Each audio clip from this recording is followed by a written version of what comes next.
这政府开放到美国猪进口的争议，嘛继续咧炭烧。虽然食药署来规定讲，这个猪肉食品拢爱有标示，但是恐惊会有漏交。像这个家庭主妇，或者是小食摊会用到的猪油，都无规定讲爱标示这个来源国。肥猪油一块一块加入机器，准备要来逼猪油。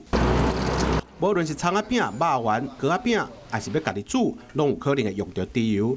但是有莱克多巴胺的美国猪肉特别进口，食药署受要求猪肉食品爱写来源国，但是煞无强制猪油嘛爱写。油脂它可能也累积的比较多，它可能累积的浓度会比较高一点。医生就讲，猪油掺猪肉同款，会当残留莱克多巴胺拢是0.01 ppm， 但是肥油掺北来代谢较歹，风险嘛较悬，所以有需要爱写好详细。那不是说每个人都要吃到30公斤或60公斤才会出问题。譬如说，如果像肝肾功能不好的，可能他吃到5公斤、10公斤，他就有出现了一些症状。